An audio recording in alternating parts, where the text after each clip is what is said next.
चलो अब शुरू करें।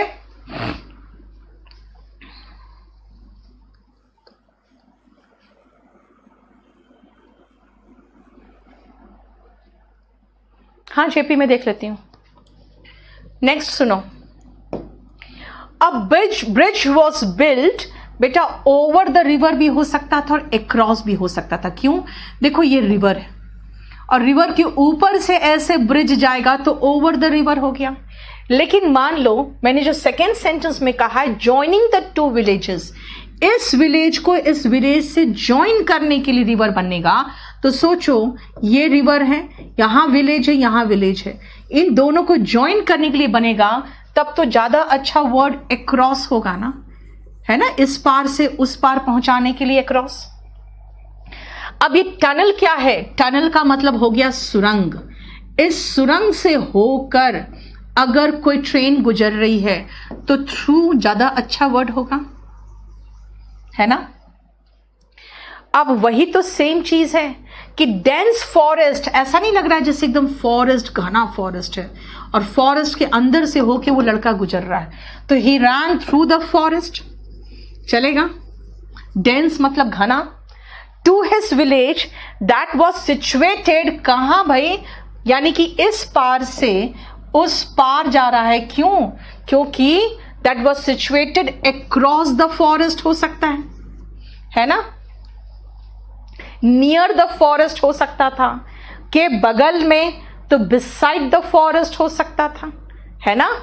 ही ran through the dense forest to his village that was situated across the forest, देख लो, है ना। अब मैं कह रही हूं गाड़ी के अंदर सोया है, स्लेप्ट इन द कार, है ना। लेकिन अगर मैं कहूं मैं कार से आई हूं, मैं बस से आई हूं, ठीक है ना। यस रंजन, ठीक है, water is passing through the pipe, ठीक है। बस से आई हूं, फ्लाइट से आई हूं, यानी एयर लिख दिया या फ्लाइट लिख दिया। कार से आई हूं, नहीं तो रोड लिख दिया, रोड से। तो I came by car, by road, by air, by bus. यानी याद रखना क्या कि हम लोग बाय का इस्तेमाल करते हैं प्लस व्हीकल बताने के लिए कि आप मोड क्या है, आपका मोड ऑफ ट्रांसपोर्ट क्या था, ये बताने के लिए बाय का प्रयोग हम करते हैं मोड ऑफ ट्रांसपोर्ट बताने के लिए, ठीक है। 16 में ही रैन बिहाइंड द डेंस फॉरेस्ट कैसे होगा? अच्छा, सिचुएटेड बिहाइंड द फॉरेस्ट, वो तो चलेगा, ठीक है। अरे आप फॉरेस्ट को रन थ्रू द फॉरेस्ट, तो अगर फॉरेस्ट के अंदर ही आपका है विलेज, तो फिर थ्रू क्यों जाओगे, उसके अक्रॉस क्यों जाओगे, ठीक है। आई केम कैसे? पैदल। बेटा पैदल के लिए वर्ड है ऑन फुट, और पैदल के लिए वर्ड ऑन शैंक्स पॉनी भी है। अब शैंक्स पॉनी क्या है, ध्यान से सुनना। पॉनी का मतलब बेटा होता है घोड़े का बच्चा, और शैंक का मतलब जानते हो क्या है? आपका पैर में घुटने के नीचे जो भाग है ना, पीछे से जो मांस वाला भाग है, उसको शैंक कहते हैं। तो कहते हैं शैंक्स पॉनी। शैंक्स पॉनी का मतलब भी same meaning idioms and phrases में आता है, जिसका मतलब है ऑन फुट, मीनिंग सेम है। अच्छा, अब आई केम, भाई स्कूटर और बाइक के अंदर नहीं बैठते हो, उसके ऊपर बैठते हो, ऑन बाइक। अब देखना ध्यान से, सुनो ध्यान से, 18 का और 20 का। जिस चीज के ऊपर चढ़ के बैठते हो ऑन, जिस चीज के अंदर बैठते हो बाई, ठीक है ना। By air, by bus, by flight, लेकिन on bike and on bicycle, yes, सबके लिए बाई आता है उसमें। अब देखो ये ट्री है या नेस्ट है, उसमें पंछी रहते हैं। जैसे यू लिव इन दिल्ली, तो भाई उनके लिए भी तो यही है ना, जैसे आपके लिए दिल्ली है ना। तो birds live in trees and birds live in nest, ठीक है।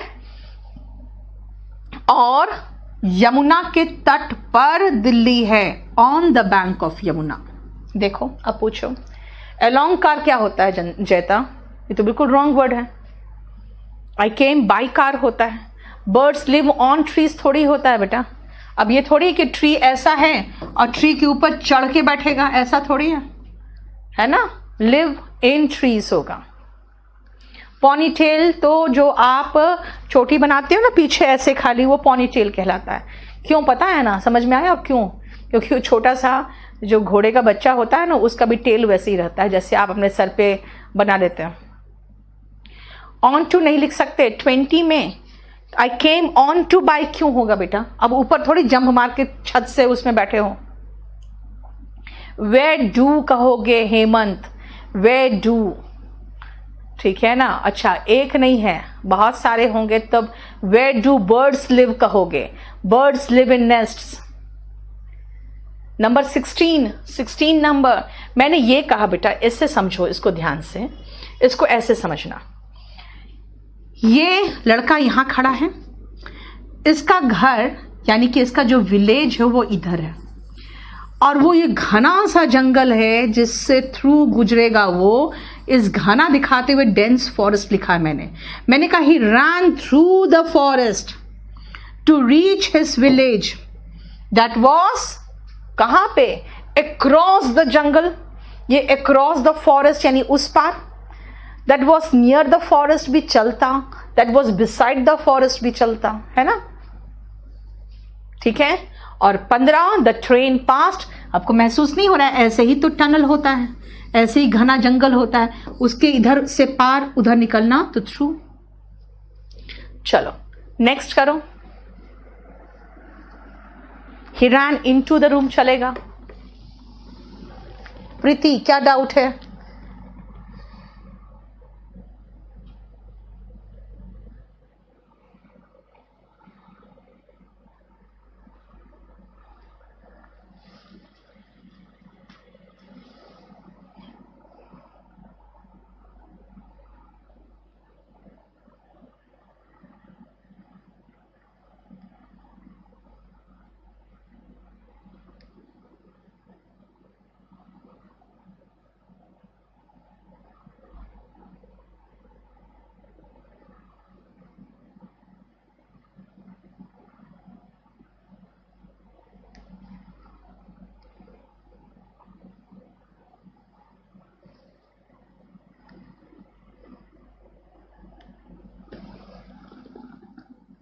बोर्ड के साथ ऑन नहीं आता है बेटा, मैं अभी बता रही हूं, रुको।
चलो शुरू करें।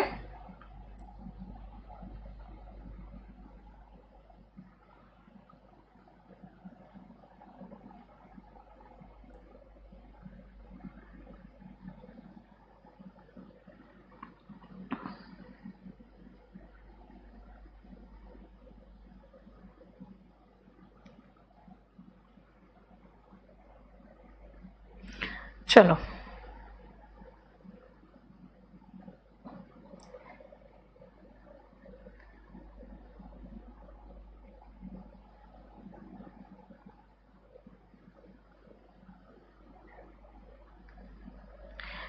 आ जाओ। The rivers are flowing dash the danger level. याद करो मैंने कहा था कोई भी मार्क हो या स्टैंडर्ड हो या लेवल हो, उसके ऊपर एवर्व, उसके नीचे बिलो। इनसेसेंट रेन क्या है? इनसेसेंट का मतलब है लगातार।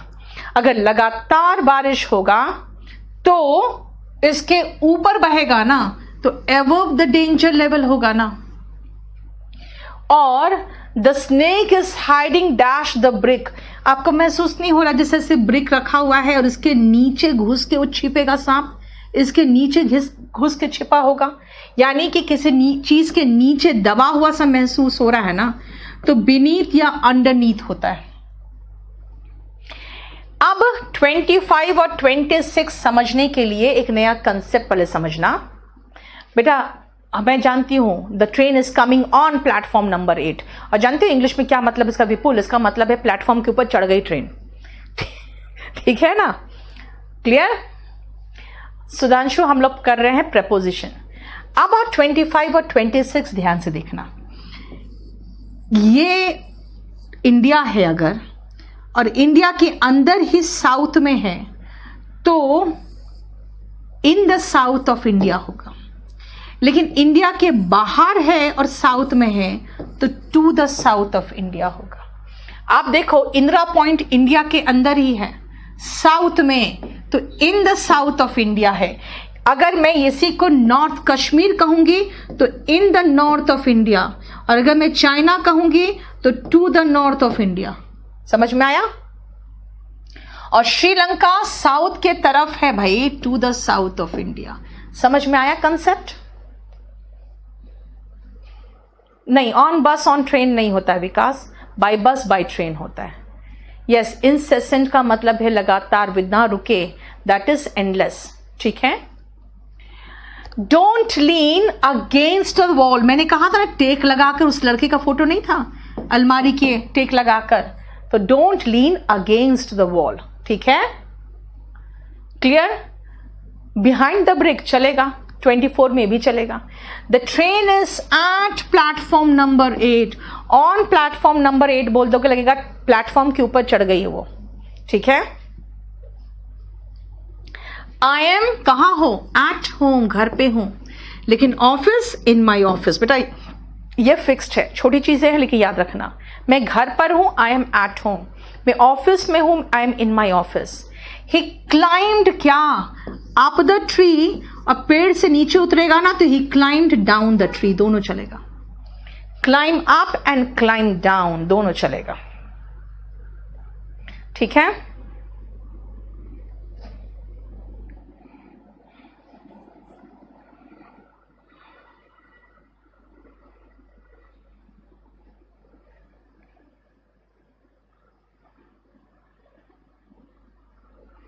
एक सेकेंड बेटा,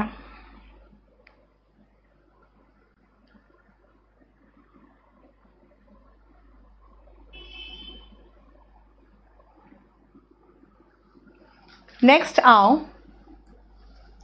डोंट पार्क योर कार, मेरे गेट के सामने मत खड़े करना। In front of my gate, घर के सामने। ध्यान रखना, एकदम सामने कोई चीज खड़ा सा महसूस हो तो इन फ्रंट ऑफ। ही क्लाइंड कहां? भाई पेड़ पे चढ़ा, लेकिन पेड़ के इस ब्रांच तक, इस ब्रांच तक, up to that branch of the tree. लेकिन पुलिस ने उसे कोर्ट के सामने पेश किया, produced him before the court. The police produced him before the court. नहीं आशीष, कुछ लोग कहते हैं मैम क्लाइम का मीनिंग तो चढ़ना होता है। बेटा क्लाइम का मीनिंग चढ़ना नहीं होता है। चढ़ना वर्ड इसलिए हिंदी में दिया है क्योंकि उसका कोई हिंदी में वर्ड ही नहीं है। क्लाइम का मतलब ये होता है, पहाड़ पे चढ़ रहे हो, he is climbing up the mountain. पहाड़ से नीचे उतर रहे हो, I am climbing down the mountain. समझ में आया? अब क्लाइम जब भी मैं बोलूं तो आपको ऐसे महसूस होना चाहिए और ऐसे महसूस होना चाहिए। समझ में आ गया? कुलदीप आपके लिए भी देख लो। क्लियर यहां तक? चलिए नेक्स्ट पेज में आइए। 26 नंबर फिर से क्या हुआ यार? 26 में ऐसा क्या था? श्रीलंका मैंने बताया अंदर है तो इन, श्रीलंका बाहर है तो टू, चाइना बाहर है तो टू, कश्मीर अंदर है इंडिया के तो इन। अंदर यानी क्या कहा मैंने? भारत में साउथ के तरफ है। अब भारत के साउथ के तरफ है। ठीक है, ये है। क्लियर? और बेटा ये तो अभी शुरू हुआ है, अभी इतना हड़बड़ किस बात का?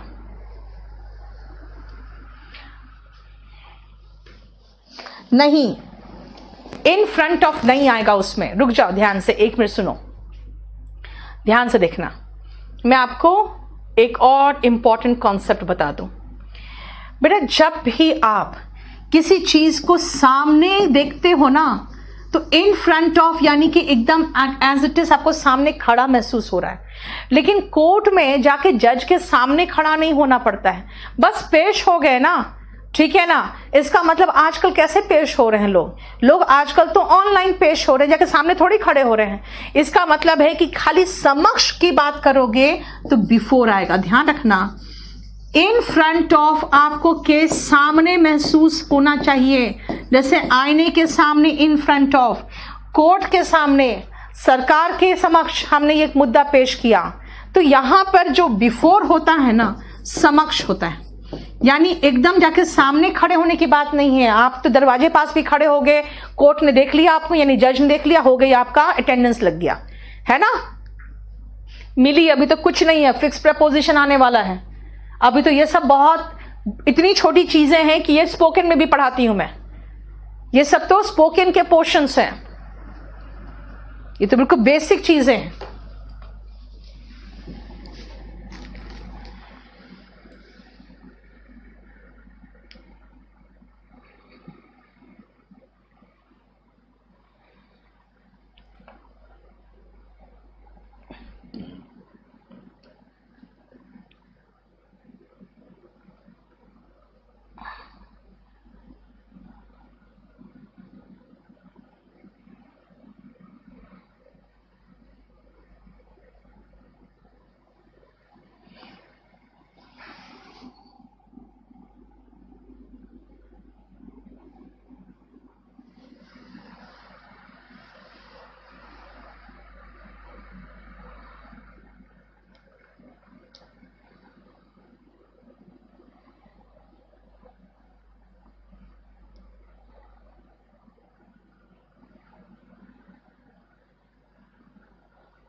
हो गया?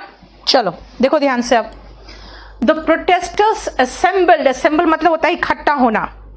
Assemble and march dash the railway station, भाई march dash the railway station towards the railway station हो जाएगा, या टू द रेलवे स्टेशन भी हो सकता था, है ना। अगर अब वो रेलवे स्टेशन जा रहे हैं कि नहीं जा रहे हैं हमें नहीं पता, वो रेलवे स्टेशन के तरफ गए हैं ये हम जानते हैं, ठीक है। यू आर, अब ध्यान से सुनना, ये सब जो है ना ये फिक्स्ड है, जो फ्रेजेस में आते हैं। यू आर अंडर अरेस्ट कहते हैं ना। एंटर के साथ इनटू मत लगा देना। अब सुनो ध्यान से, यहां पे क्या पढ़ा रही हूं मैं। किसी चीज के अंदर आना इज इनटू, लेकिन बेटा एंटर का मतलब क्या होता है? एंटर का मतलब ये होता है अंदर आना। अब अंदर आना के साथ अगर इनटू लगा दोगे तो सुपरफ्लोअस नहीं हो जाएगा, है ना। इसलिए एंटर के साथ इनटू मत लगा देना जब हॉल, रूम, इन सब की बात होती है तो, ठीक है। नेक्स्ट आओ, they entered dash an agreement, they entered into an agreement. यहां चलेगा भाई, यहां नहीं चला तो यहां कैसे चल गया? बेटा यहां अंदर आने की बात नहीं हो रही है, यहां पे किसी तरह के समझौते में शामिल होने की बात हो रही है।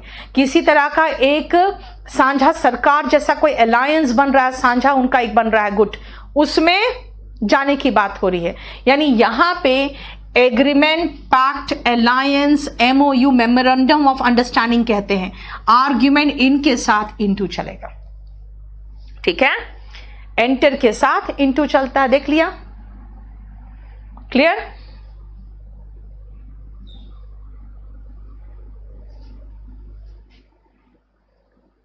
नेक्स्ट आओ, एंटर के साथ इनटू नहीं चला है तो एंट्री के साथ भी नहीं होना चाहिए बेटा। मैं आपको हमेशा समझाती हूं, प्रेपोजिशन में एक चीज गांठ बांध के रख लो, क्या कि आपका जो वर्ब है ना और नाउन है, इस पार्ट ऑफ स्पीच पे भी डिपेंड करता है कि प्रेपोजिशन क्या आएगा, ठीक है ना।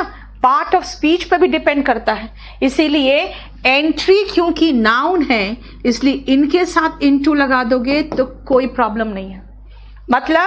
मतलब ये है कि अगर एंटर का मतलब अंदर आना है तो इनटू नहीं चलेगा, लेकिन यही एंटर का हमने पार्ट ऑफ स्पीच चेंज करके एंट्री लगा दिया तो इनटू चलेगा।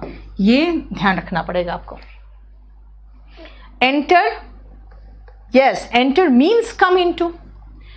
अब 40 और हो गया, यहां तक समझ में आ गया।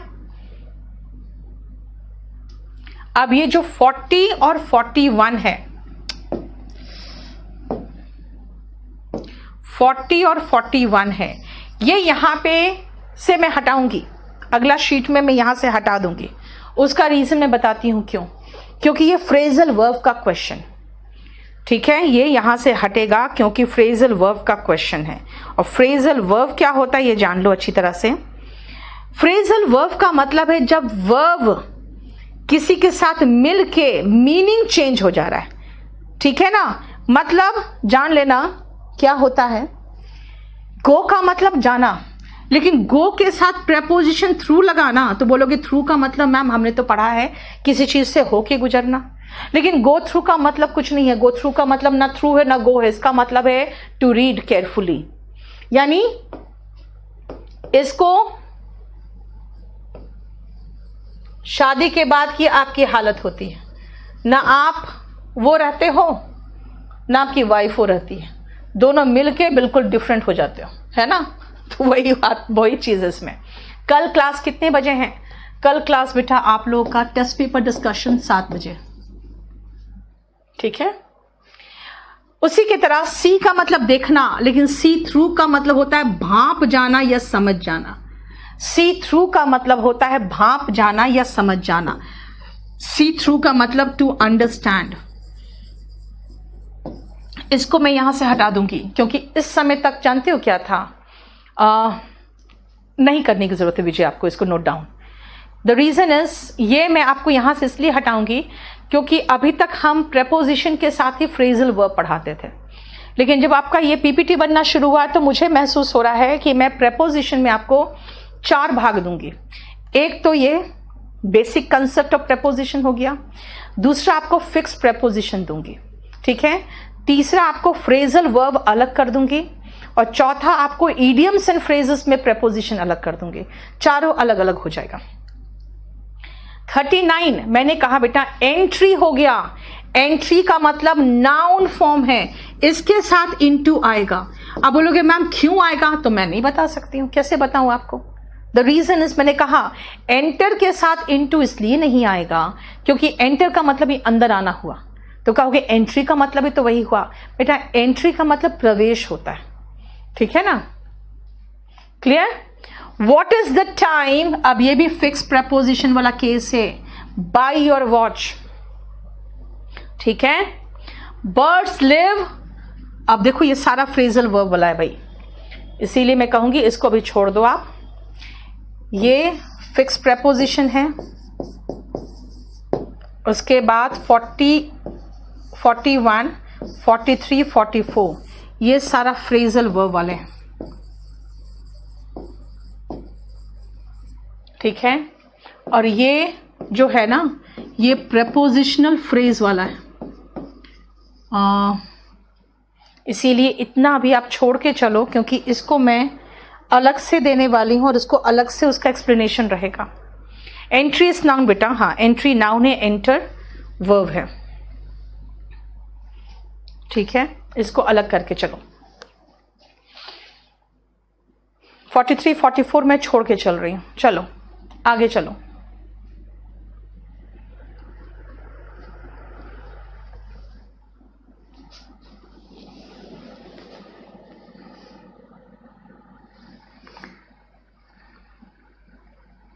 इसमें भी आप 45 छोड़ के चलोगे। 45 जो है ना, ये भी आपको कंफ्यूजिंग प्रेपोजिशन का भाग है, बाकी देख लो।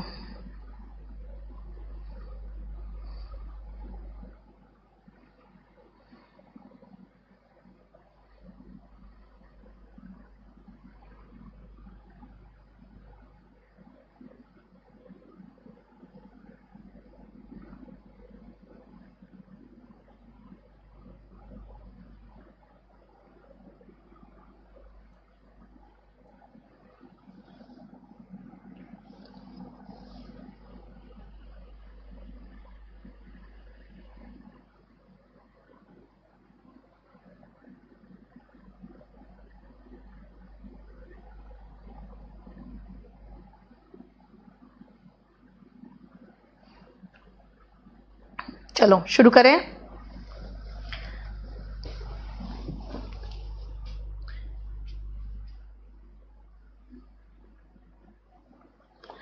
आई एम, ये 45 छोड़ के चलना बेटा, 45 अलग से समझाना पड़ेगा मुझे।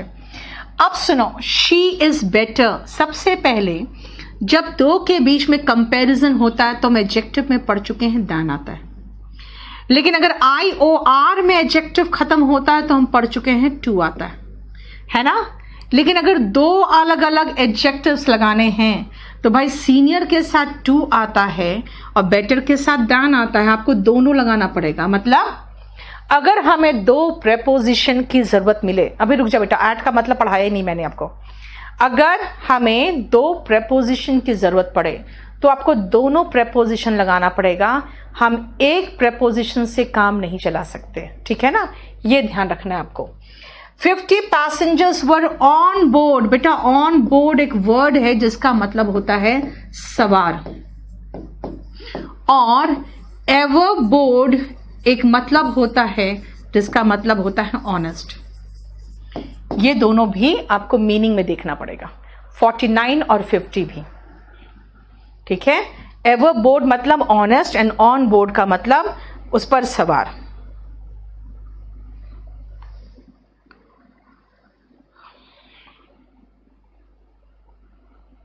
क्लियर? चलो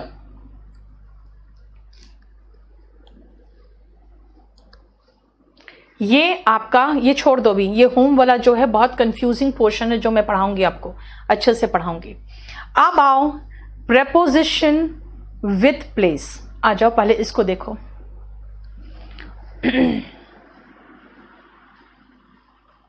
बेटा ऑन बोर्ड का मतलब क्या होता है? ऑन बोर्ड का मतलब सवार होता है, वर्ब के रूप में यूज नहीं हुआ है। ही बोर्डेड द बस नहीं है, ठीक है, बोर्डेड ऑन द बस नहीं है।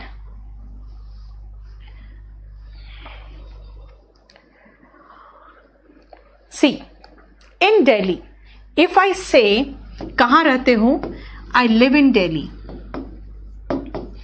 आई लिव इन इंडिया, है ना। लेकिन कहोगे आई एम, तो फ्रॉम इंडिया वो अलग चीज है यार। कहां से हूं, I am from India, I am from Delhi, वो अलग चीज है। I live in Delhi, I live in India, यानी कि थोड़ा सा आपको इसके सेंटेंस का भी स्ट्रक्चर ध्यान रखना है कि आप बोलना क्या चाह रहे हो, है ना। अगर वही मैं कहूं कि सबअर्ब, सबअर्ब्स क्या है, सब अर्बन, सब अर्बन का मतलब होता है जैसे दिल्ली में पहले ये गुड़गांव नोएडा जो सब अर्बन एरियाज थे, लेकिन अब तो ये फुल फ्लैश सिटी में डेवलप हो गए, है ना। तो इसीलिए सबअर्ब का मतलब क्या होता है, यानी कि जो अर्बन है, अर्बन मतलब शहरी इलाका, उसके थोड़ा बाहर जो है ना उसको सबअर्ब कहते हैं। अगर मैं कहूं I live in the सबअर्ब्स,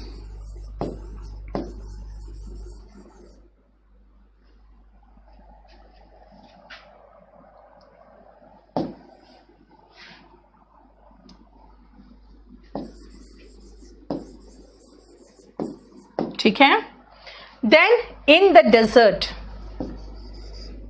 snakes are found in the desert.